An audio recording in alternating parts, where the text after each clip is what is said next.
When GoldenEye hit theaters in 1995, it didn't just mark the return of James Bond, it brought the legendary spy into a new era. After a 6-year break from the big screen, audiences weren't sure if 007 still had what it takes. But Pierce Brosnan's debut as Bond proved the franchise was far from over.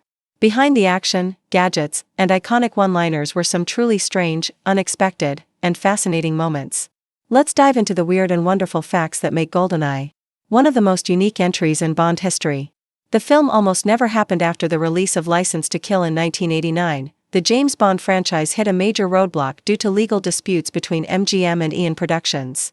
The battle dragged on for years, and some feared Bond was done for good.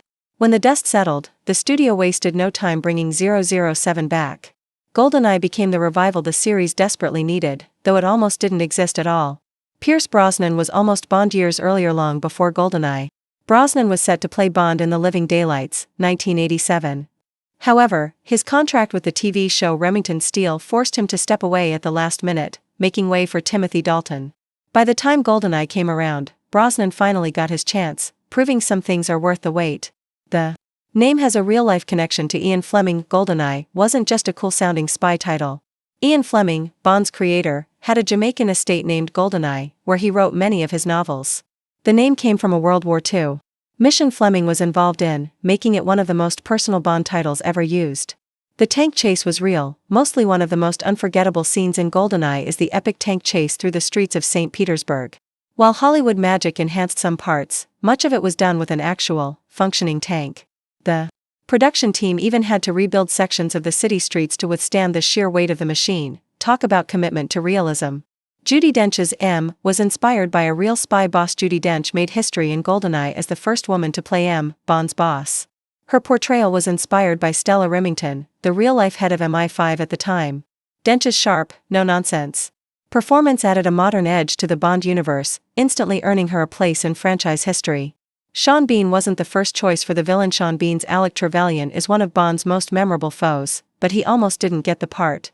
Actors like Anthony Hopkins and Alan Rickman were reportedly considered. Bean brought a personal, betrayed friend dynamic to the role, giving the story an emotional punch that made GoldenEye stand out from other Bond films.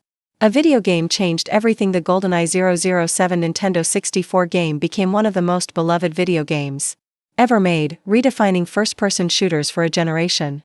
The funny part? The game was released 2 years after the movie, had no huge marketing push, and was expected to be a small release. Instead, it became a cultural phenomenon. Many fans know the game better than the film. Famke Janssen's Xenia Onatopp almost got cut. Famke Janssen's performance as the deadly, over-the-top assassin Xenia Onatopp is unforgettable. However, early drafts of the script had her role greatly reduced. Test audiences responded so strongly to her bizarre, dangerous charm that the filmmakers expanded her scenes. She went on to become one of the most iconic Bond villains ever. Stunt work that pushed the limits, from death-defying bungee jumps to rooftop chases. GoldenEye stunts were as real as possible. The opening dam jump, still considered one of the greatest Bond stunts, was done by stuntman Wayne Michaels in a single take. It remains a jaw-dropping moment that set the tone for the rest of the film. It was the start of a new Bond era. Not only did GoldenEye introduce a new Bond, but it also reflected a post-Cold War world. Gone were the Soviet Union villains of old, replaced by more complex threats. It was a Bond film that balanced tradition with modernization, something that kept the franchise alive for decades to come. GoldenEye wasn't just a movie, it was a turning point.